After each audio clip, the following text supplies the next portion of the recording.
When it comes to weight loss, are you looking for results in the next 10 days, 10 weeks, or are you looking for results for the next 10 years and beyond? One of the biggest things in this space is all of these different fad diets or all the diets in general, right? The main concept of any of the diets out there is to put you in a calorie deficit. Now, the question that you need to ask yourself before you go into that calorie deficit, is this something that I can stick to lose the weight that I'm looking to lose? Because when it comes down to it, if you choose a diet that you cannot stick to, your fat cells are actually gonna shrink. They're gonna shrink, they're not gonna go away. That's a very important thing to know. Because when you do fall off of whatever diet that you choose, whether it's keto, intermittent fasting, any of these diets that are out there, when the fat cells shrink, but you fall off and you don't stick to it, the fat cells just grow back to their original size, but you also open yourself up to gain additional fat cells, which is a very, very big thing, because that means every consecutive diet that you do and you fall off,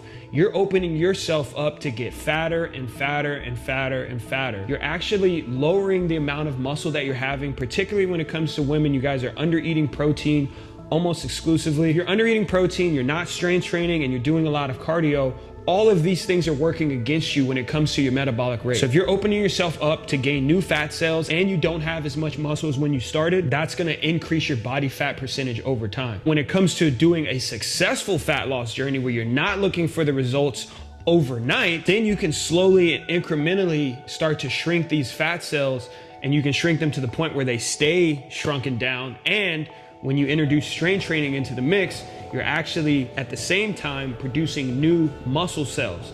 That's what's gonna change your body composition. And when it comes to, what most women are after, most people are after when it comes to a fat loss journey, is the body composition change, not necessarily the weight that's on the scale, even though most people are just chasing the weight that's on the scale. You don't want to be losing weight if it's at the sake of losing muscle, because then you just end up in a position where you're skinny fat, you're not going to like how you look in the mirror, inevitably you're going to start to feel like shit, you're going to start to overeat, and then you go right back to where you started, but even worse than where you started. I don't think a lot of people understand what happens to their body when you lose muscle. Yeah, so when you lose muscle, number one, your energy is going to go to shit, your appetite's going to start to go away.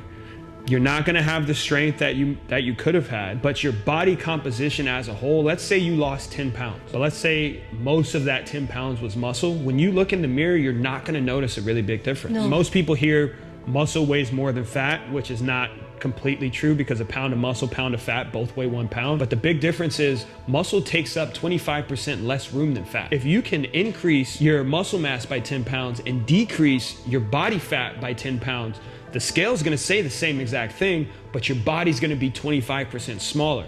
So when you go to look at yourself in the mirror, you go to put on that outfit, it's going to fit much better. You're going to like what you see in the mirror. But if you only focused on what the scale said, you would feel like a failure, and all the work that you did was for nothing. So that's why it's so important to know to prioritize maintaining and keeping the muscle that you have, because that's what's going to equate to you having a successful fat loss journey over time.